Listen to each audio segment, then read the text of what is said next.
now move to our second billion-dollar baby session of the day. It is the second Power Chat session with two more of our billion-dollar babies. To facilitate this session, I would first like to call upon someone who's quite familiar to all of you, a serial entrepreneur of great repute. Please welcome Mr. Chandu Nair.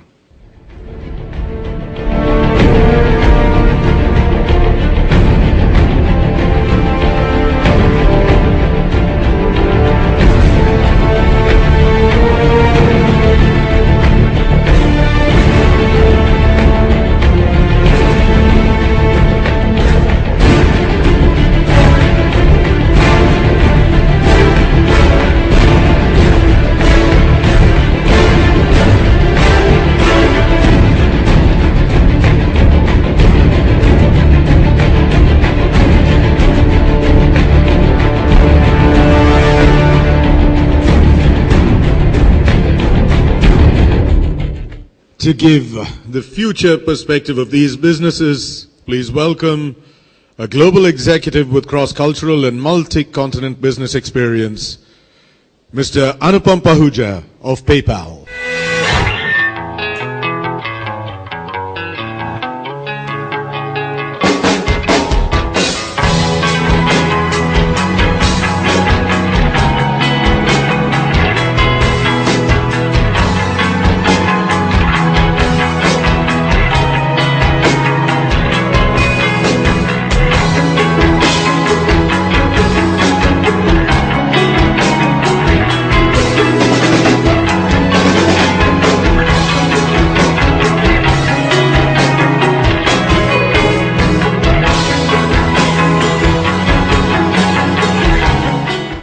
Just a small announcement before I call on the next person. The last session of Showcase will begin at 4 p.m.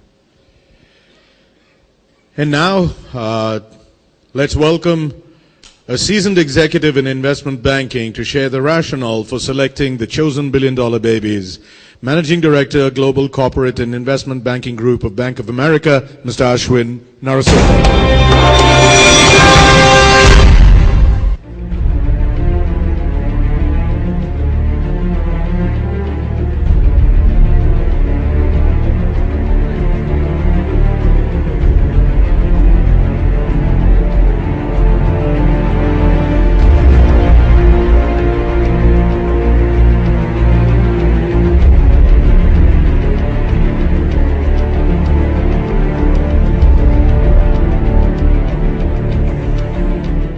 Also, reminding you all to continue tweeting on hashtag TiECON Chennai 2014.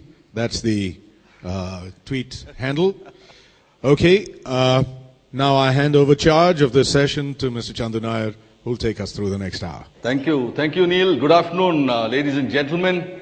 We've had a wonderful Ronnie Chan this afternoon. I share something similar with him. The first four letters of my name is the whole name of Ronnie's last name. So, with a little bit of can-do spirit, I can become Chan-do. So, with those very happy words, let me get on to a little more can-do thing about this billion-dollar baby. Now, TiECON Chennai this year, when we looked at what can inspire this crowd here in Chennai, because a lot of people think Chennai is like the back of beyond was the old, they like you heard Ramesh today say, whatever I do, I'm still a Chennai boy. Like they say, you can take the boy out of the country, but you can't take the country out of the boy. And some countries this is sometimes, because this impression about being conservative, not risk-taking, holding back your punches, we wanted to get rid of this kind of a mindset that we have here. And we said, let's do something dramatic. And that's how this concept of a billion-dollar baby, if China can have an Alibaba and a Jack Ma, why can't we have our own local Munusami with some other Baba? Not the Rajnikant Baba, but a better Baba. So we said, let's have a billion-dollar baby contest. And actually that has energized. And according to what I heard from Ashwin here and Anup Bagchi, the other judge, at the press conference, they were quite surprised at the range and diversity of enterprises now in Chennai. Now what our committee out here has done is looked at several organizations across a whole slew of industries, finally zeroed in on a few companies with the jury members individually met, and we finally have these 4 companies represent out here, which can become billion-dollar babies, as JK said in the morning, either in terms of revenues or in terms of valuation. For many people in India, this thing about being too big is a frightening concept. But I think the more we see of Mr. Ronnie Chan, a Chandu can become a Chan, and that's the intent of today's session. May I now call upon the first of the billion-dollar babies, congruent Mr. Raju, please, on stage. The video, please.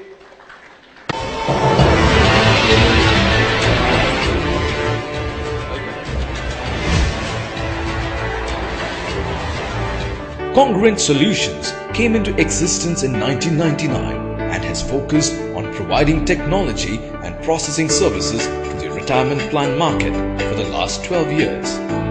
The company focuses in the US and UK markets with a large delivery center in India. Congruent recently pivoted to being a product company with its core DC suite of products for the retirement space. Having had the product acceptance by a Fortune 100 Tier 1 retirement plan service provider in the US, the company is poised to be a market leader.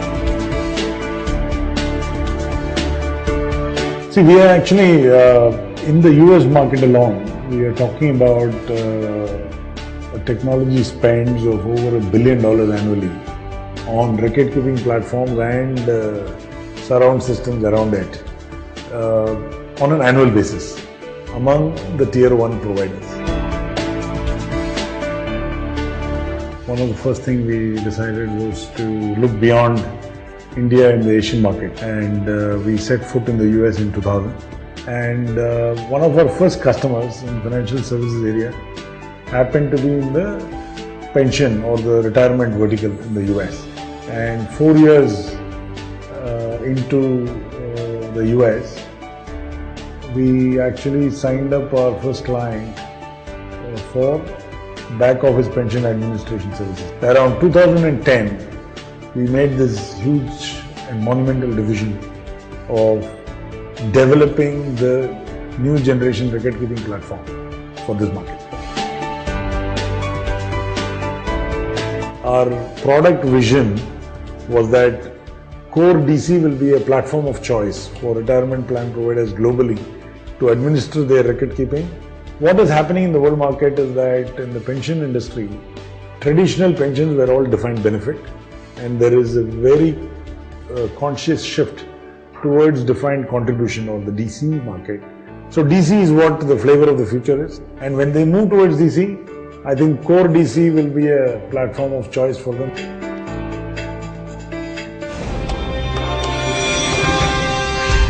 Okay, so we have 2 very interesting companies. One, FSS, represented by Nagaraj Mailandla. So let's start with you, Raju. Your company was for many years into services, software services. Suddenly you got this bright idea of getting into products. Completely different mindset, completely different ball game. So let's understand what made you guys move from a very services-oriented, do all kinds of software implementation, etc., to a very focused kind of defined contribution space in pension administration. The big mouthful. Why don't you just walk us through this journey of migrating from a software service to a product company, and 2, why this space? How did you understand and identify this niche? Sure. I will probably start with the second part of your question. When we got into the US market, we started offering software services. That was the way we started the US market. But when we entered there, we focused very proactively on 3 segments, 3 verticals. One was retirement, second was e-learning, and the third was healthcare. These were the very focused areas that we were looking on, and it so happened that the very first project that we landed in the US happened to be for a retirement services company. In 2000, which is when the E401k kind of opportunities were coming up in the US. So we landed up with one of those companies and managed a project almost for about 2.5, 3 years, where we developed the platform for them. We were the development partners for them. So the focus was predominantly on these three verticals. And in the year 2004, we also started offering KPO services for this industry, for the retirement plan services. So our domain experience in the retirement segment kept growing. And also we started participating in industry forums within the retirement segment. Spark being one of them, Society for Pension Administrators and Record Keepers. And that gave us the opportunity to rub shoulders with the CXOs within the industry. And that's how we decided on doing this as the product, developing a product for the retirement industry. So coming back to your early first part of your question, services and how we transformed into a product company. We always try to keep going up in the value chain, and we thought having our own IP-based product will make us more valuable and will get us more value for what we are doing.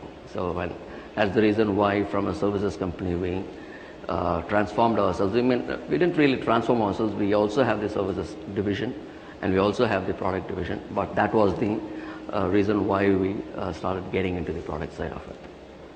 Now this migration from a services company, which is what most Indian companies generally like to do here, to a kind of product company, that to an enterprise class platform, which is not something that even tier 1 companies in India have succeeded in doing, barring maybe an iFlex, in some sense. Wasn't that itself a mental challenge to overcome?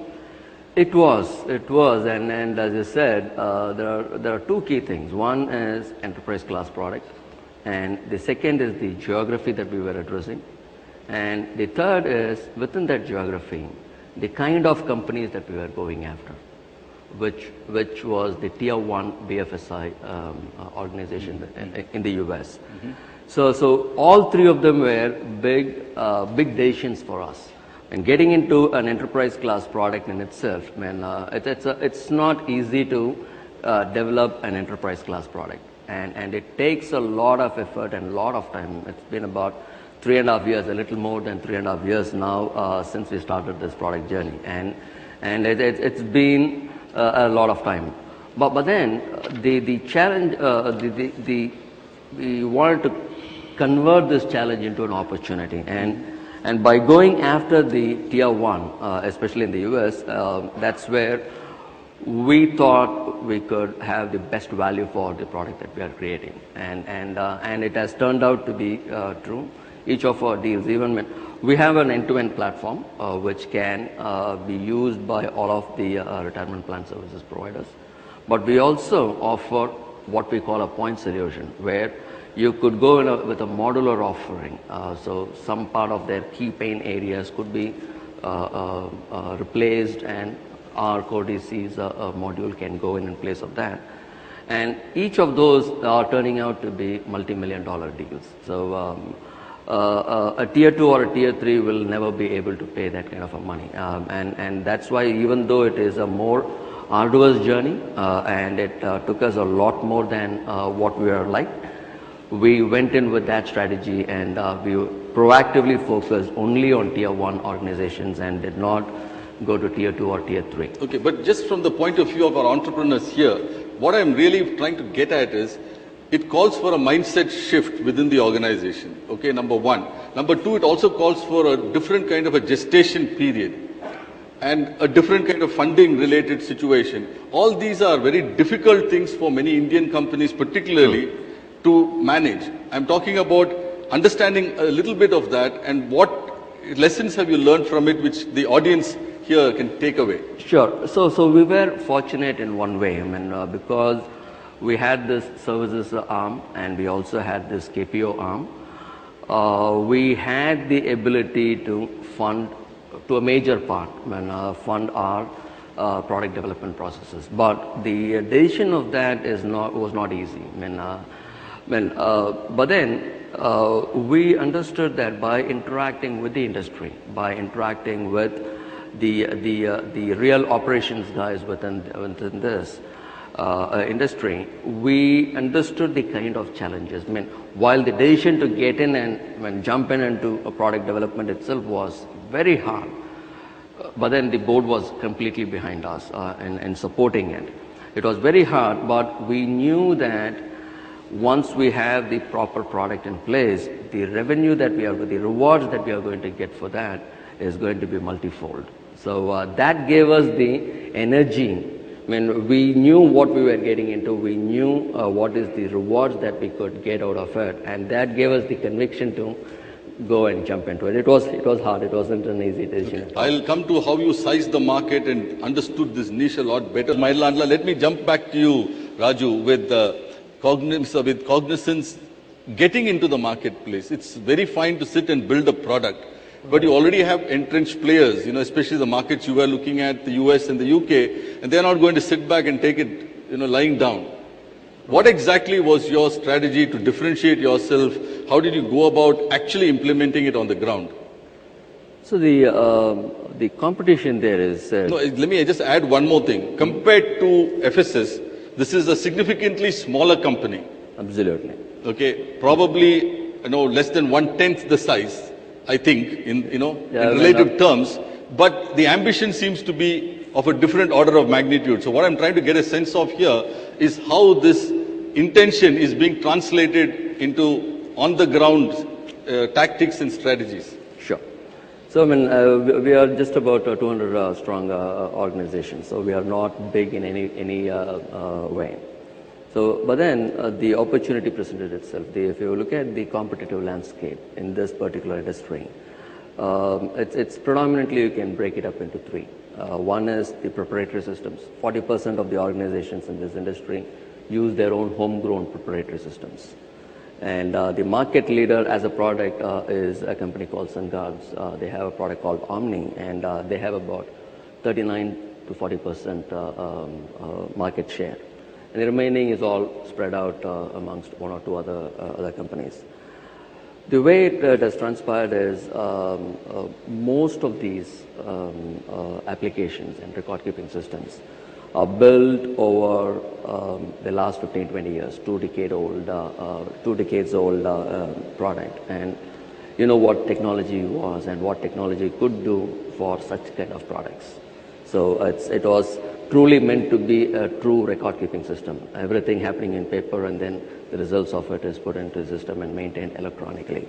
And that is the kind of applications or products that many of these organizations have today. And to meet the demanding needs of the current day market, what these organizations have done is to build multiple surround systems around it, to provide web-based interfaces, to provide voice interfaces, a lot of other things. So the scenario today is many organizations, they have close to about 100, 150 plus applications, and that is the kind of application landscape that they have to manage on a day-to-day basis. And because of which the expenses is within the industry, across the industry, the tier one, if you look at it, it runs into billions. And the product that we have come up with, and the end-to-end enterprise class product, can replace at least about 60 to 70% of these applications out. It can take it out, and then this one particular product can take out 60% of the applications that these organizations currently use.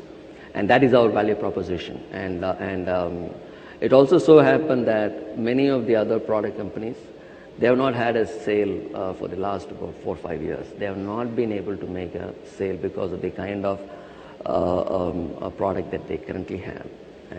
And we used to sit back and wonder as to a company like ours, if we can come up with this kind of a modern product, why can't those entrenched players come up with something similar? And it is baffling for us in a way. I mean, it really baffles the heck out of us to say why an entrenched player is unable to do such a thing. I mean, and it's our good fortune that those companies are not doing it, and we have taken up that opportunity to come up with a product which can replace 60-70% of the applications that they have in-house. But you're dealing with the financial services industry, which is notorious for being kind of conservative in terms of trying out new products. Right. And especially something which is from a small company which doesn't have balance sheet, which doesn't have credible name. How are you tackling this issue? So two ways. One is, it is again fortunate for us to partner with a large SI organization in India.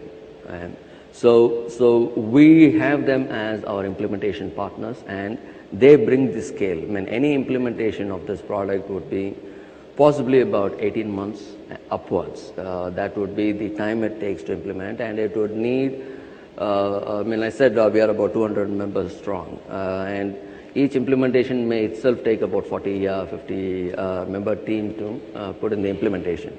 So we were fortunate to have very strong implementation partners with whom we go into these deals. And the other thing is... Can you name them? We have a non-disclosure with them, so unfortunately without their permissions I will not be able to name the organization. Would it be in the top 10 in the Indian industry? Yes, they are in the top 3 in the industry, and a very strong player globally. A very strong player globally. So I mean, that's a good thing that has happened for us, and that partner is also from a perspective. I mean, they work with a lot of product companies, and they actually did a due diligence before accepting to be a partner with us. Their technology team, their domain team came in and looked at what we are building, and they did a due diligence before they agreed to be a partner for us. And this process took how much time? It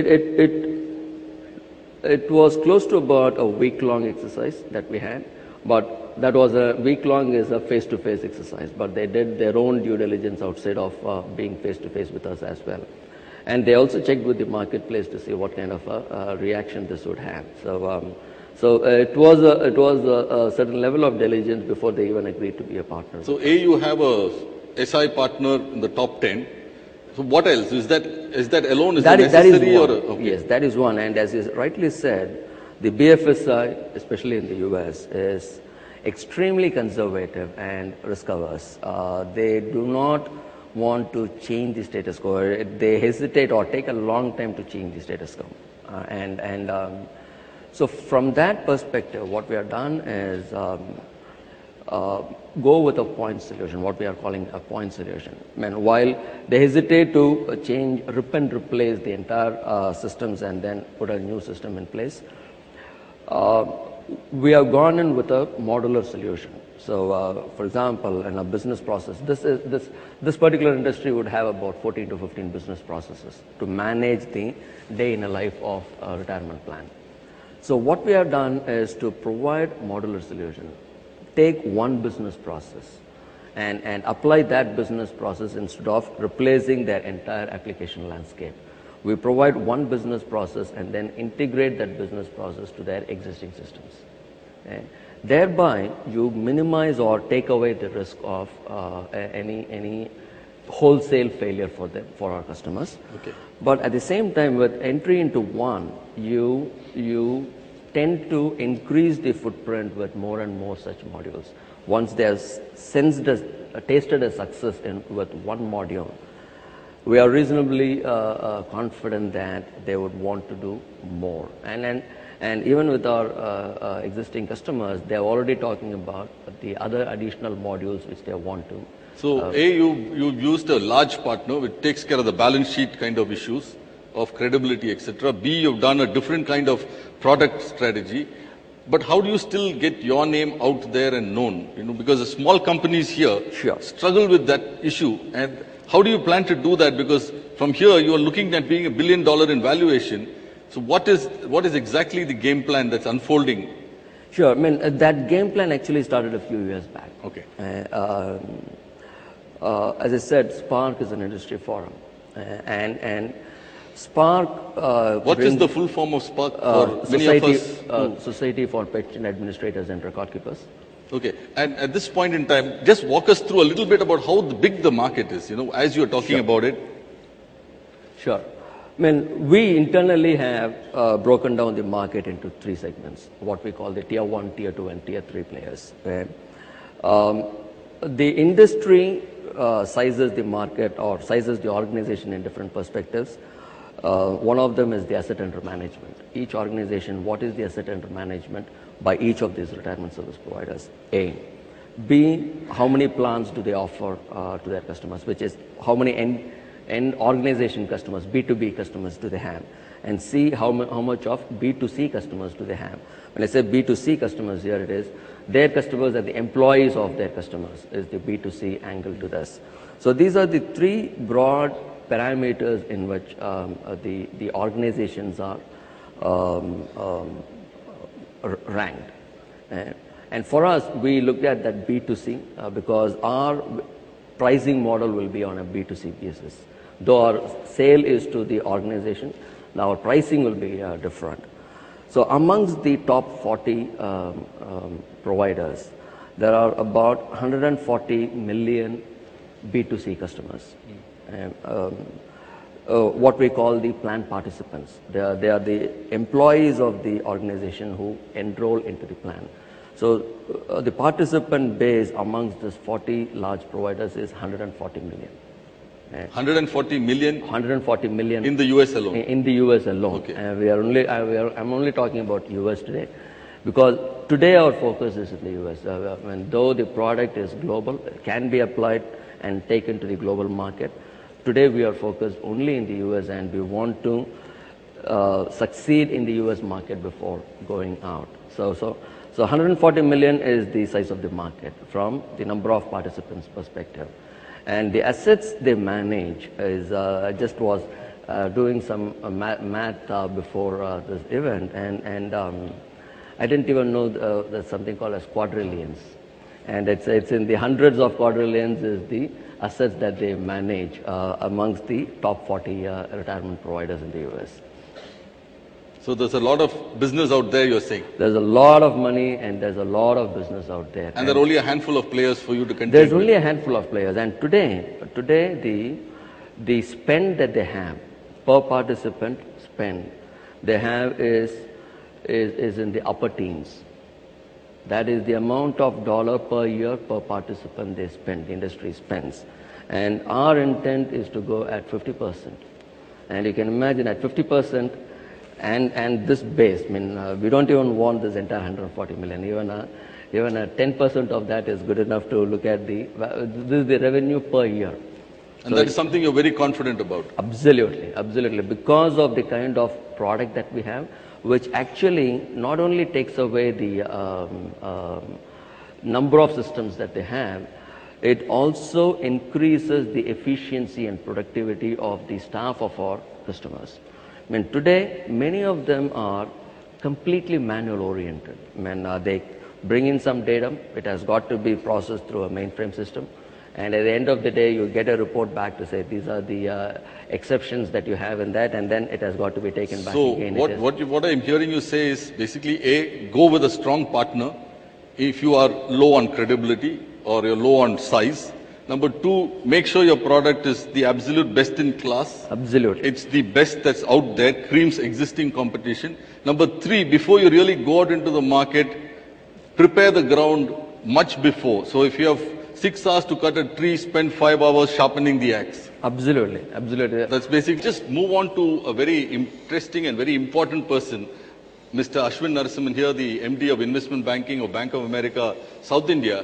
And he was one of the 2 jury members who selected these companies. I'd just like you to tell us, how exactly you came across these 4 companies as your final choices, and particularly these 2 out here. When we started this, I'm sorry, I should have given it to you. I think it's on. I think it's on. Keep it here. can you pass that? Okay, Thanks. it's working. When we started this exercise, we were actually quite surprised to see in that 80-odd companies which were given to us, that there were quite a few from the manufacturing sector also.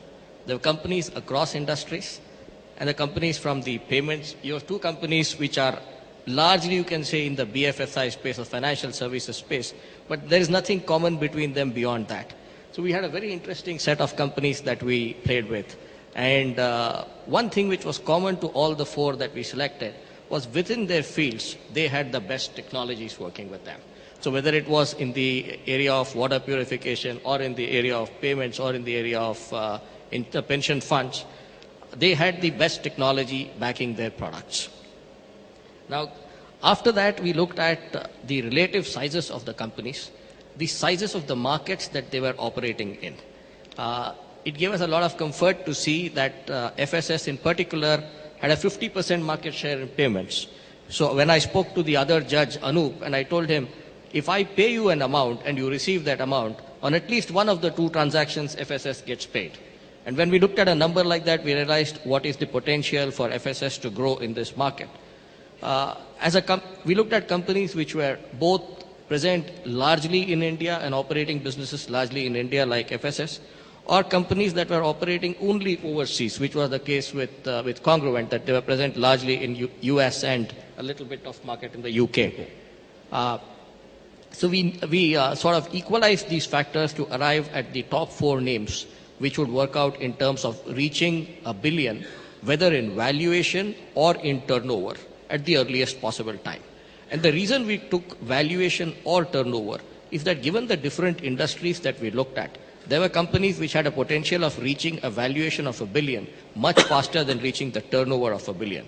And there were other companies which had possibilities of reaching a turnover of $1 billion, but given the market multiples that they enjoyed at this point in time, their valuation may possibly drag behind their turnover.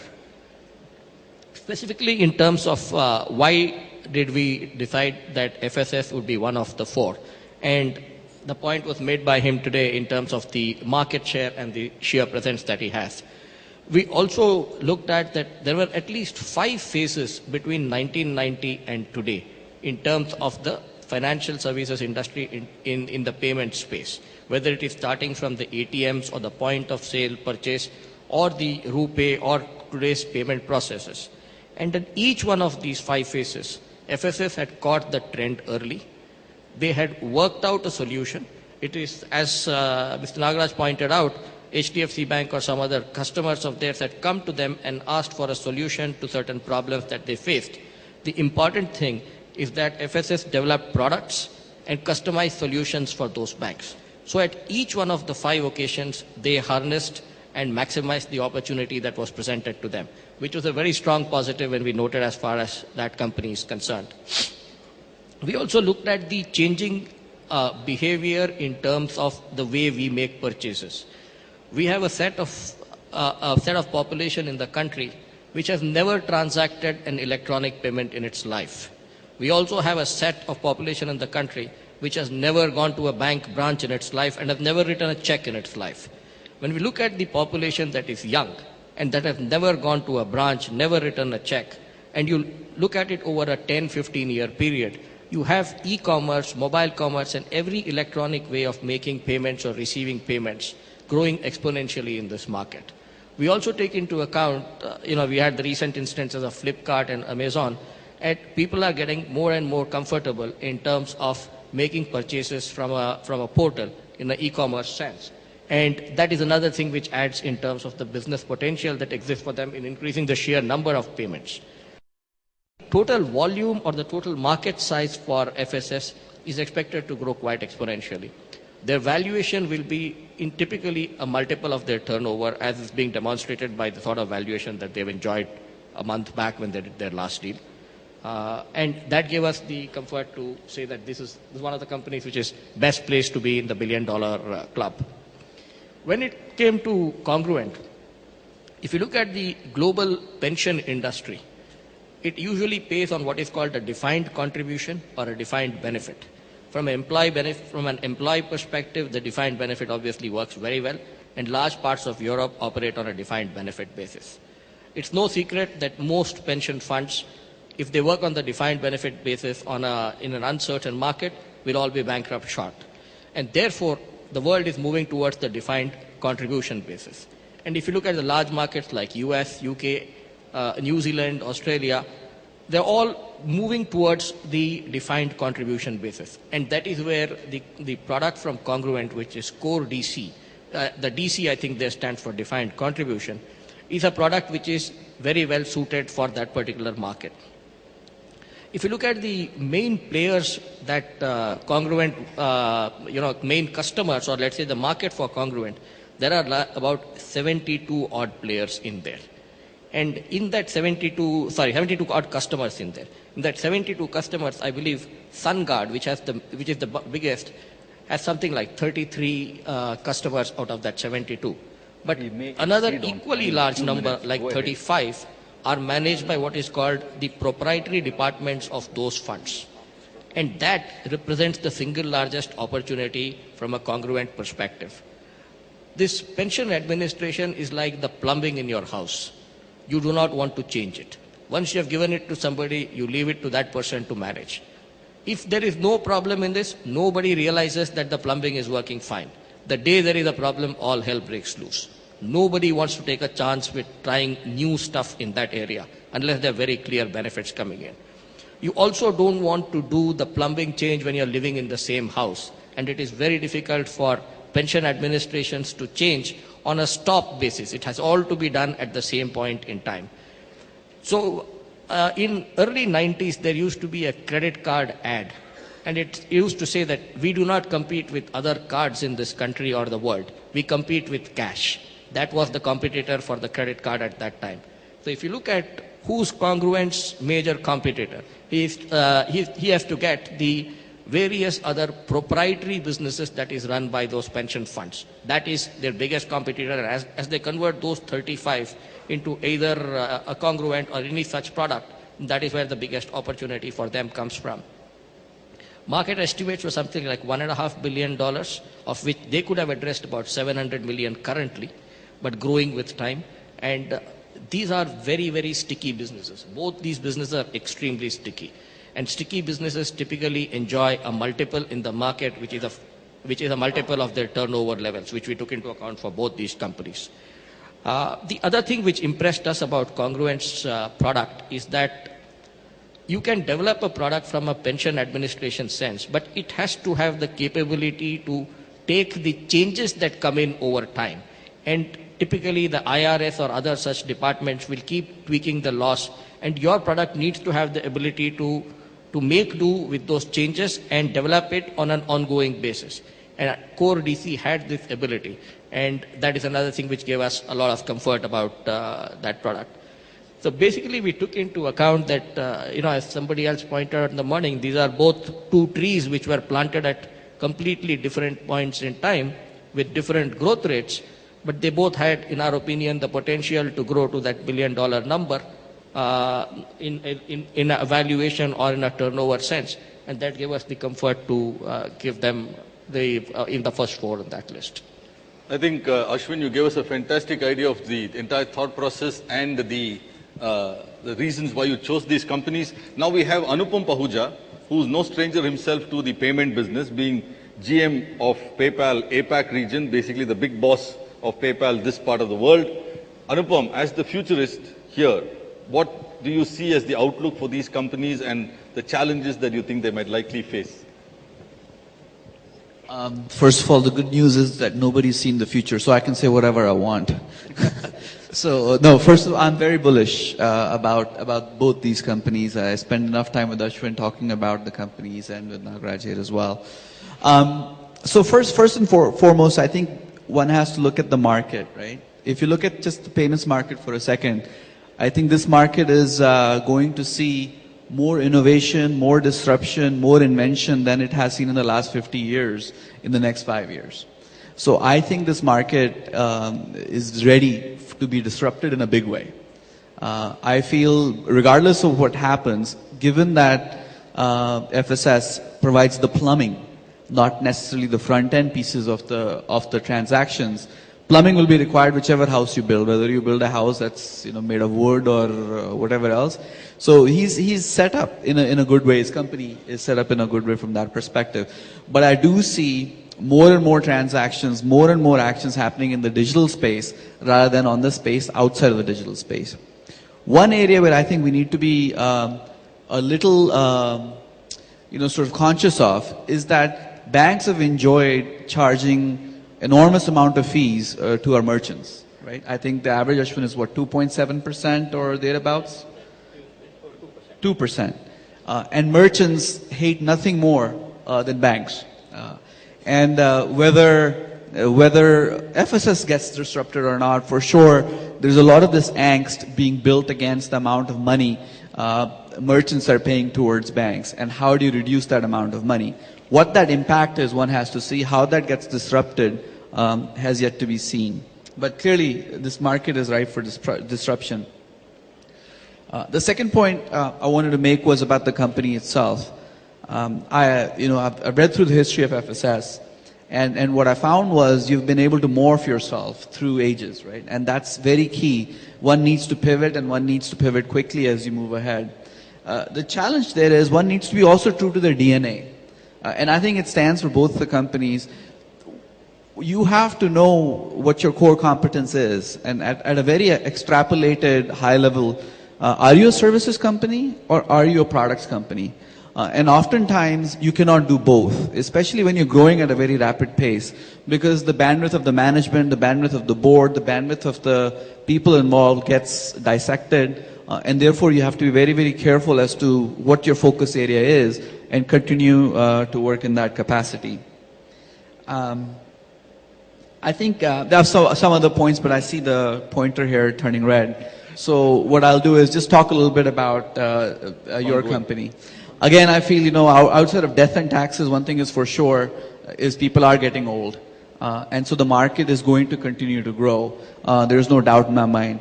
Also, I feel from defined benefits to defined contributions, that's where the US market is today, the UK market is today. I feel other countries are also going to go into that space. So what that does for you is an ability to grow your market share, not only in the United States, but worldwide. What I was not so sure about was within the vertical that you're in, do you need to look at adjacencies there or not? Given that I felt that the addressable market size in some of the documents I read on your company was about $700 million. And so if you want to be a $1 billion company in a market that's worth $700 million by revenue, it's going to be not the easiest thing in the world. So do you look at adjacencies? Do you look at other areas? Do you want to remain in the market space? Just like the retirement B2C segment, I think is where you're at. Are there other segments you want to focus on? Outside of that, I think 1 minute left, so I'll turn it back to you, Chandu. Okay, I don't know if you guys want to make quick comments, but we are really running out of time. I think we were supposed to originally finish this by 4 o'clock, but we were told to extend till about 4:15. I'm sure there are a lot more questions. I have actually a ton more questions to ask these gentlemen.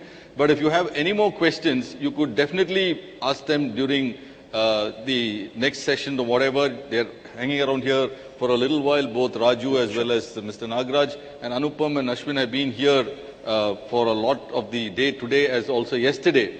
What we would like you to take away from this $1 billion baby thing is, very simply, as our theme says, I can do it. They had saying they can do it. They're showing that they can do it. Now the question is, can you do it? And like JK asked you in the morning, I'd like to hear a resounding answer from you. Can you do it? Yes. Great. Now, can I stop this session? Yes, I can. Thank you, Ashwin. Thank you, Raju. Thank you, Nagaraj. To Raju, Mr. Ashwin, and Anupam, please.